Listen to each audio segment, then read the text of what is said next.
How's it going? Welcome to More Than Mortgage, episode 34. You guys, Zach Jones. I'm Chad Anderson. We're hanging out and we're getting ready to talk about a topic that honestly could piss some people off or hurt a little bit of feelings, but it's something that needs to be shared. And Zach and I have gone over this a little bit in previous episodes. So visit the channel. You can check it out there. All 33 episodes are archived. A lot of good ones in there, a lot of people with a lot of views. So we appreciate that and the collaboration and the back and forth and whatnot. But, one thing this is such a big soapbox topic for me, Zach, is you don't get taught this stuff. Like when you go to high school and when you go to college, there's not a single course that preps you for life. And I want you to think about that for a minute. If you do 4 years of high school and 4 years of college, in 8 years, okay, we basically say as a freshman or sophomore in high school, at least in Tennessee and Alabama, at 15, you have a learner's permit to drive. So essentially, we're saying you can go drive a car in public with other people around you, but we're not going to teach you how to simply buy a house, put together a bank account, do an investment account, buy investment properties, file your tax returns, save money, budget every month, look for a job.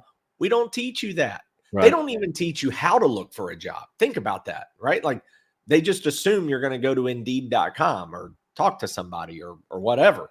So same thing with this mortgage process and real estate process is that people just don't get taught a lot of times throughout what's going on. And it becomes, and those are the people who are treating it as a transaction versus a relationship. So we're going to dive into this for the next 20 or so minutes. Zach, I know you see it because you've been in the business. I've been in the business for both quite a while. It's still stunning to me that you talk to people every day and borrowers, other lenders, and realtors included. Lots of people truly don't understand the entire process, start to finish, red flags, what to look for, things that you could insert during the process that would help things move along. What specifics do you see? I know we're going to hit a bunch of them, but this one's a real sore spot for both of us.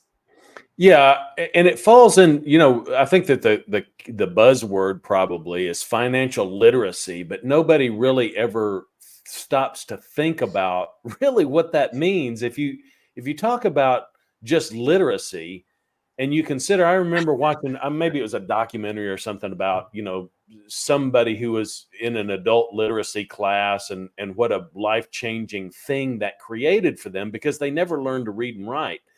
Right. And I can remember just thinking about what it would be like to be living in our world and being illiterate, that you would learn to recognize road signs and what they meant by the colors and the letters. But if you went into a doctor's office, you couldn't fill out a form to, see the doctor. Going online, you're going to be unable to rent a car or get an airplane ticket or whatever it is. I mean, let's get down to the simple stuff. You can't read a receipt at the grocery store or, a ticket at a restaurant. And so that's profoundly inhibiting in your ability to function. And if we're financially illiterate, I think you probably, we haven't even talked about this, but I think you'd probably agree with me. What winds up happening as an adult is people are scared of economics, of finance, of money, of anything having to do with numbers. Yeah. There's this anxiety response and they freeze. And so real quick to interrupt you. Yeah. When you're talking in society, is math not always the punchline to every joke? Yeah. When they say, "Oh, I don't do numbers." Yeah. Math. I'm not good at math. Right. Yeah. Yeah. Nobody ever says, "Oh, I'm not good at English," even though they probably suck at English too. If you really ask them to write a paper, Yeah. Nobody says, "Oh, I sucked at social studies. I suck at science. I suck at physics. I suck at home ec, or I suck." Like nobody talks about that, right? It's always math that they talk about. But to me, math is the most important out of all those subjects. It certainly helps you navigate the world in a very profound way, because you don't have to be able to punctuate a sentence or diagram a sentence with dangling participles, but you dang well better be able to manage your money, or you're going to find yourself in a bad situation. Yep. And we see that in the mortgage side every day, because we're looking at credit reports and we're hearing the bad stories, we're hearing the foreclosure stories and the I can't afford what I'm doing. And out of that, I think for me has grown a real just it's not even a strategy, it's kind of a way of being, is that I want to make sure that my clients are well educated about what we're doing. I can't make up for a lifetime of financial illiteracy, but I can very clearly convey to them in very specific and detailed terms what it's like to buy a house and what the expectations are about the ongoing ownership of that house. And so I feel like that's kind of a natural outgrowth of this lack of education, is that I've come at my job and my professional life as one of an educator and a strategist with lots of open conversation. I can, if you videotaped one of my presentations to buyers, you would see very clearly that I have a kind of a factual presentation, and then I steer off of that and I say, okay, so now you want my opinion? You want my bias? You want my thoughts about this? This strays off of the math, but I make some delineation in that, because the facts and how we feel about the facts are two different things. And it's very important to make those distinctions in the math that we do every day. So we don't have time. I mean, we could do an entire TV series on all the different expectations and pitfalls and whatnot that take place, and stories we have and so forth. So instead, we're just going to pick on a few in the topics and whatnot, and some personal stories, and go from there. One that I had, I mean, literally just this week, is I had a customer who went and got pre-approved at another competitor. And when they got their fee sheet, these are first-time home buyers, by the way. They haven't owned a home in 10 years. By the way, you don't realize this. You're categorized as a first-time home buyer if you haven't owned a home in 3 years. Right. So some people think, oh, well, I owned a home 20 years ago, I'm not a first-time home buyer. No. 3 years, it resets your status. So 10 years, first-time home buyers, they don't really know a lot of what's going on. Yeah. Go ahead. Okay, just real quick. One of the things that you need to say here about this fee sheet from a competitor is that this is a very well reputed local bank in the area in which we live. They have a very high reputation, high standard for employees. This is somebody who, you could roundly trust to say, well, I'm going to go get a quote from so-and-so, even if you didn't bank with them. Yeah. So I want to put that in there because it's important. That's a great point. So I use this a lot. I used to say this all the time, especially when I was more actively recruiting and growing a team and so forth, is that bad loan officers can make a good company look bad. Right. But great loan officers can make a bad company look really good. Mm-hmm. So it is more about who you work with than it is the company name. Think about that, okay? Think about it in sports.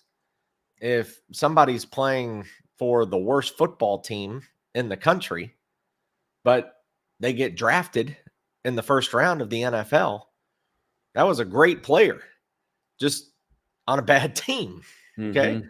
So a lot of times, like, we go off of the total reputation of the company or the team or the whatever, and you just kind of assume that person is good or bad based on where they work. That's not really the case. It leans more towards the individual determines that more times than not. So, right. But Zach is right. Well-known bank, very reputable, but this person just didn't go over the details is what it comes down to. They handed a sheet out.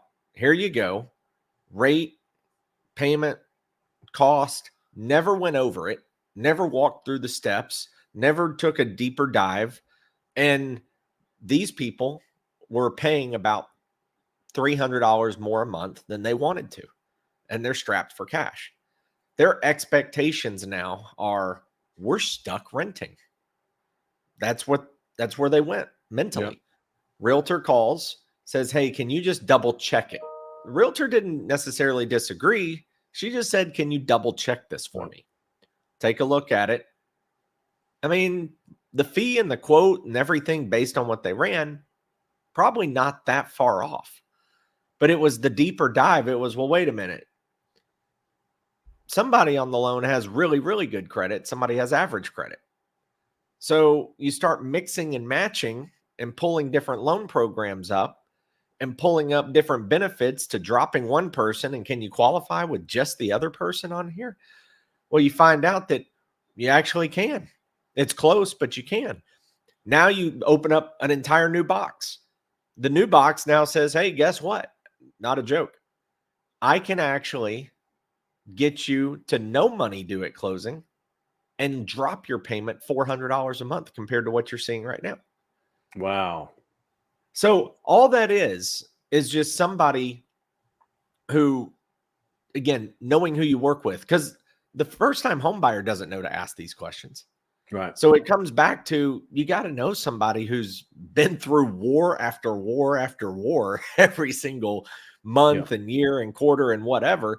I'll give a shout out to an old executive that I used to work with. He said something one time in orientation that was so great. You have to understand that in this business, you don't just pick up a guideline book and read it and go, all right, let's go. Bring me the loans. I got it. I read the guidelines. I'm good. There's too many. There's simply too many. There's too many guidelines. There's too many loan programs. The only way you do it is you get out there and you scrape your knee over and over and over again, and then you never make the mistake again that caused the knee scrape. You're going to have multiple knee scrapes, but you just have to keep avoiding and treat it as a one-off situation. And honestly, the more you scrape your knee, the more due diligence you're going to start doing, or the more red flags that are going to go off on more scenarios over and over and over, which will just make you more seasoned, experienced, and you can help people out.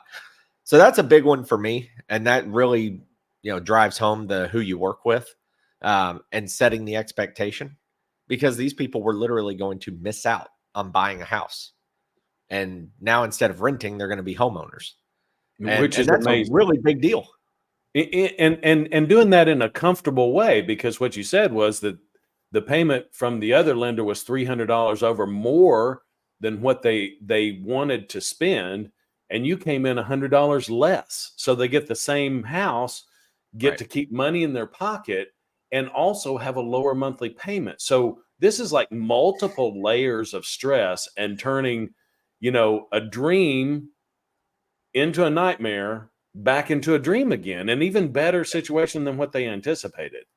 Yeah. And all that comes from, like you said, it comes from experience and muscle memory and having an enthusiasm and a passion and just the energy. We're all, we're kind of battle scarred vets here, but you got to still have the energy to want to go in there and put together a great loan and love the puzzle. I think that's what, my interactions with you, Chad, I know that you love the puzzle. And so when I'm stumped about something, I'll come to you and I'll ask a question, put a scenario out there, and it's, likely that you'll have a different spin on it, or you'll tell me, hey, listen, you've covered all the bases. We shared that story yesterday about another battle scarred vet that she was so battle worn that she didn't see a really obvious factor about an investment property. And it's a funny story, but we have to kind of collaborate there, because we get a little bit of tunnel vision and lose sight of things.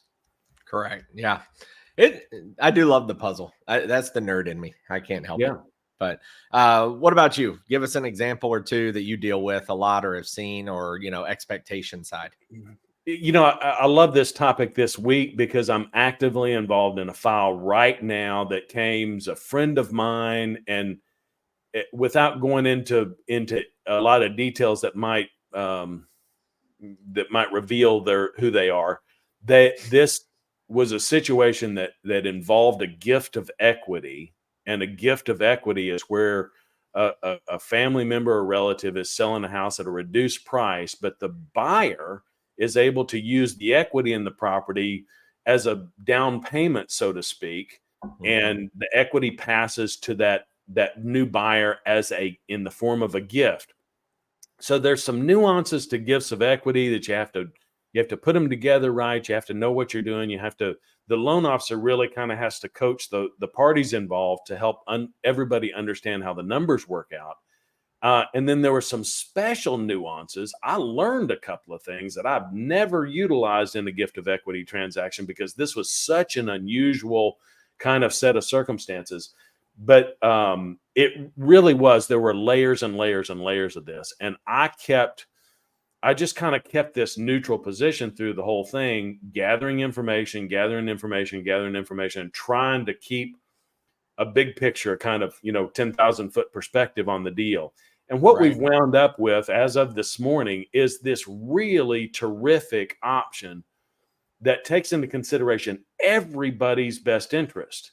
And we were able to do that in a way that didn't hurt any feelings or piss anybody off or raise any red flags that somebody got concerned that their best interest wasn't being looked for. It was like this really nice cooperative effort between the buyer, my buyer, the seller, the listing agent, everybody who was involved. And so and I'm not trying to toot my own horn here. I'm just talking about experience versus inexperience, and somebody who may not have even known that a gift of equity existed might really have done a disservice to the parties that were involved in this transaction without even knowing it. Just a sin of innocence. It's like you just didn't know what you didn't know. And so you weren't able to put the best deal together.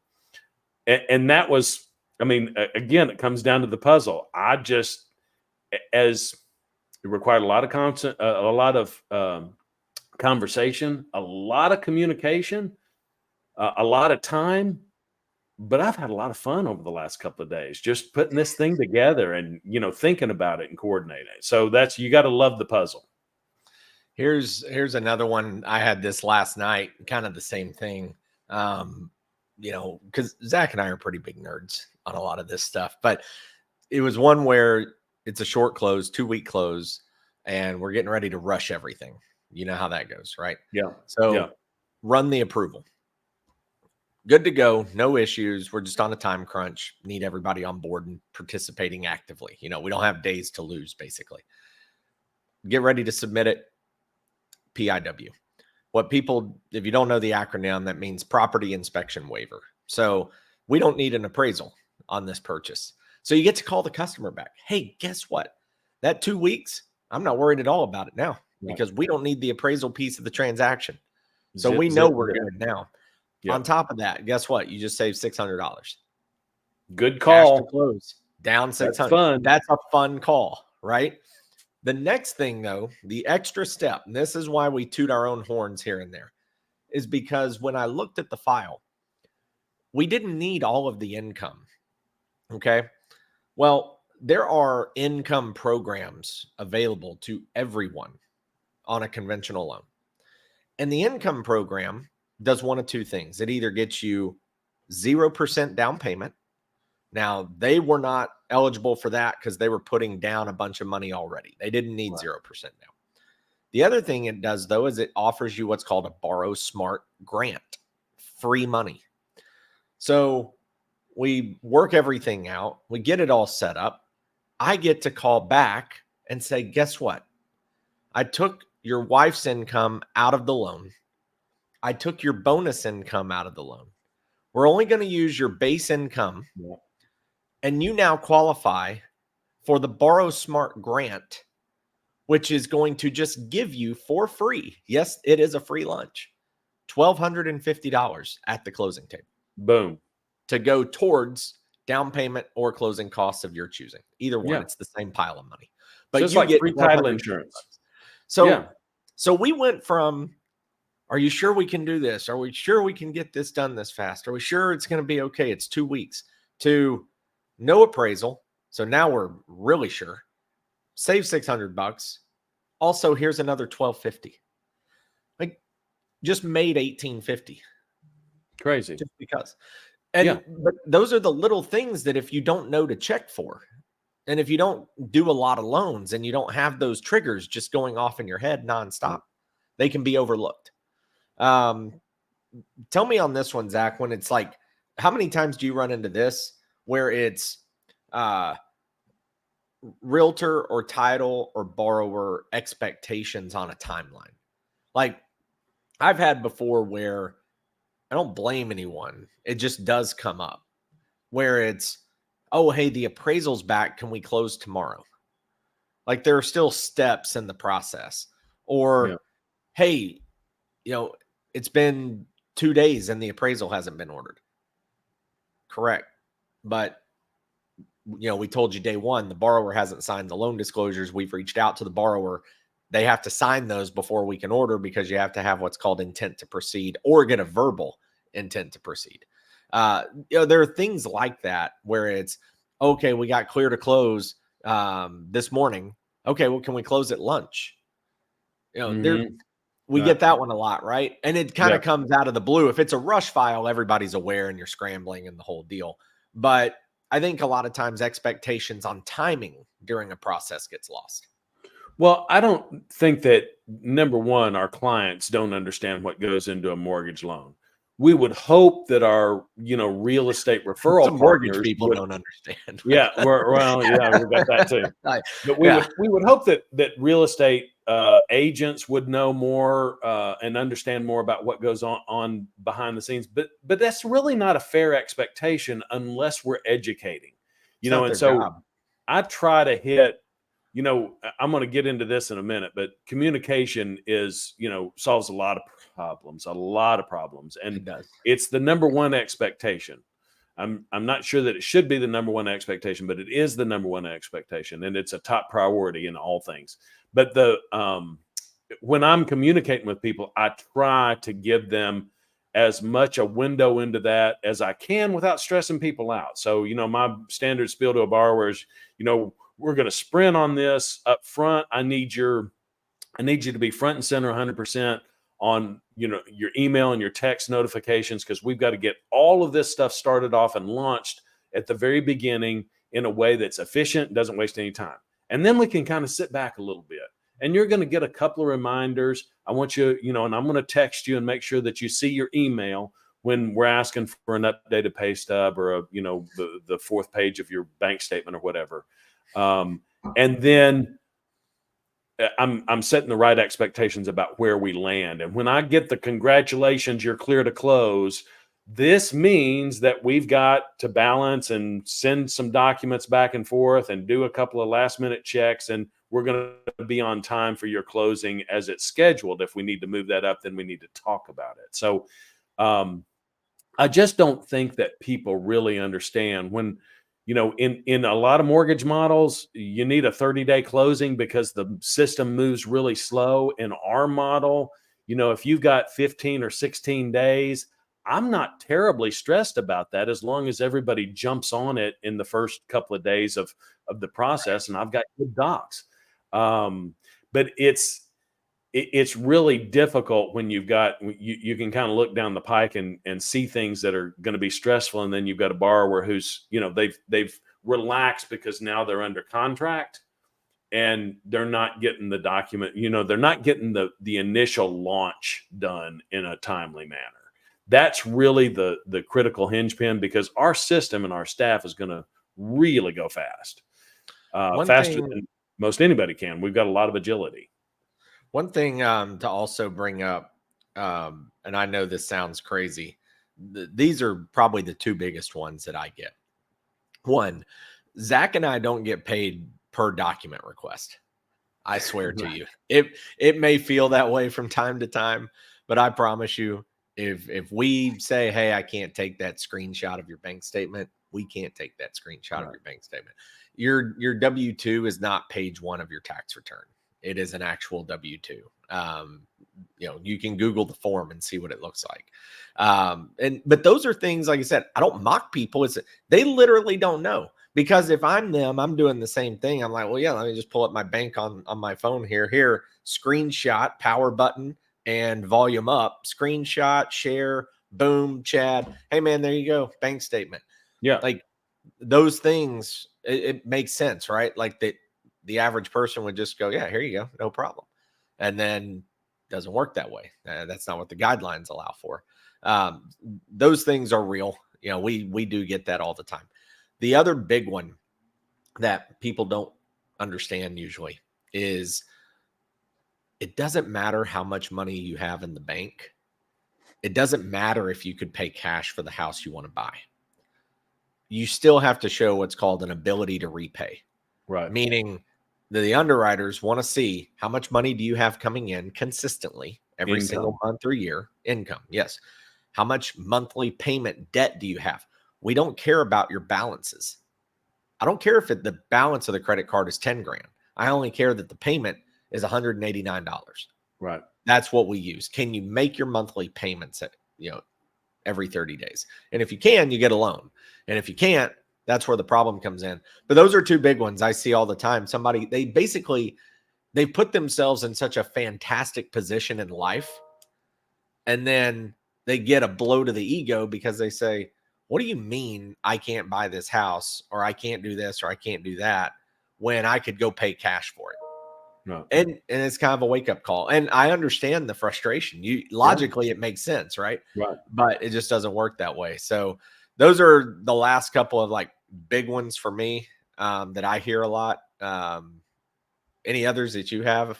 I mean, I know we could go on for days, but Well, I'd like to hit this point about communication for okay. a second, and maybe that's going to be my last point. So there's some giant Facebook groups for real estate professionals out there on the internet, and they all kind of have their different flavors. And I have seen these polls come up before, and I have actually secretly conducted a couple of polls in the two biggest real estate agent Facebook groups that I'm aware of and that I'm a member of. And the secret poll is, what's the number one most important thing to you when you consider referrals to a particular lender?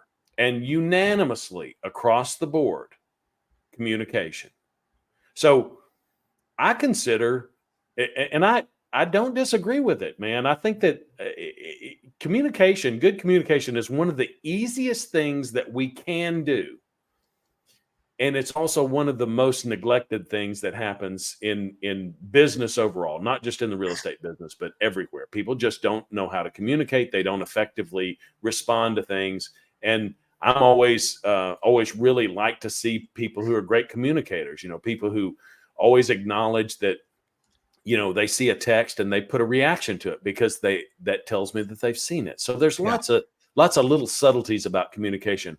But I think in the real estate world, that more than looking at communication, because I over communicate. When my appraisal comes in, you're gonna know about that three different ways. You're gonna get a notification three different ways that we now have the appraisal report. At maybe four now that I'm thinking about it.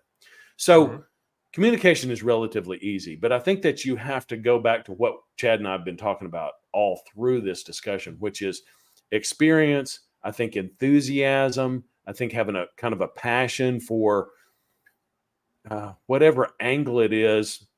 Different people have different passions about this business in particular.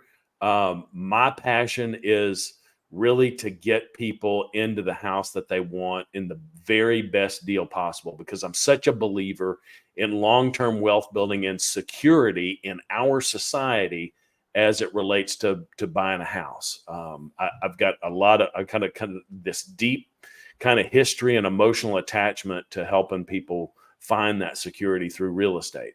So everybody has a passion, but it's bigger. I think my point is it's bigger than communication. It's expertise, it's experience, it is passion, and a willingness to take the time, a commitment, maybe integrity, critically important, because integrity can undo all of those things. And this is a point of significant vulnerability for consumers because they're trusting the people that they're working with in the biggest financial transaction of their life, if they're not an entrepreneur. The buying of a house is the biggest thing that non-business owners will ever do financially in that realm of personal finance. So I think there should be a top 5 that are kind of, or however many, but more than one, more than communication. It should be a more of a broad brush as the top priorities when you're talking about working with a lender. And I also, COVID kind of messed a lot of this up. I also think that it really works in a lot of 2 lanes. It's 2-lane road. Because I've seen before where we'll get, trying to phrase this properly, communication for sure. Also, don't run from negative news. Like Right. that's such a big one. Don't run from negative news. Like Eat it the just is frog. what it is. Yeah. Yeah. Yeah, exactly. That's a big deal, to me. And that the more you set expectations, the less negative news you'll have, by the way. Right. It's really simple. But the other part too is I know agents probably look at realtors, or at loan officers, and one of them calls and they're like, "Oh, just text me." And there are a couple of things about that. One, sometimes the update on a loan is a little more serious than just, "Hey, I got the appraisal, we're good." Like Needs to be conversational. Right. LOs, including myself, will call agents because I'm trying to impress you. If I don't work with you, I'm trying to impress you. The ones we work with, they already like us. So I'm trying to gain your trust, impress you. Maybe we work together in the future, but at a minimum, if you have a listing or we have a mutual buyer that you didn't refer, but we just end up working together, I don't want you to see my name and roll your eyes. So Right. that's really it too. It's not just, "Oh, you won't go to lunch with me. Well, screw you." So it is about like setting that professional standard as well. But I see more and more where people in today's world, just in the last year or two, they pick up the phone less and less. Mm-hmm. Like even if you leave a voicemail, they say, "Just text me." And on the communication side, that's one thing I would maybe say challenge to a lot of people is like, look, I get it. I don't want to be on the phone either, if we're going to be honest. Like, texting is so much Mm-hmm. more efficient. Emails Yep. are more efficient, but you still can't lose the human touch and the human element when it comes to a lot of this stuff. And also with the, if we're trying to do what's best and set expectations and have a good experience, all of that's required. So, Right. all right. Good points. Yeah, like I said, that's 30 minutes. We could go for 30 hours with this topic, but that's what it comes down to. You got to know who you work with. You got to set expectations correctly. You also have to be open-minded because you probably as a consumer don't know what's going on. And rules change. So you bought a house 10 years ago, rules are different today. Right. So Right. you have to have an open mind about it too. Remember, we're not asking for fun. The last thing I want to do is invade your privacy, but unfortunately we have to. But when people do work together, do the communication, set the expectations, and you've got seasoned people, it's honestly, it's not a hard process and it can be very smooth and streamlined. So Yep. you kind of get to choose on a lot of that. But all right, we'll be back next week. Another episode. He's Zach. I'm Chad. Socials at the bottom at Zach Jones Loans. This Chad is real. Have a great rest of your week. Talk to you soon. See ya.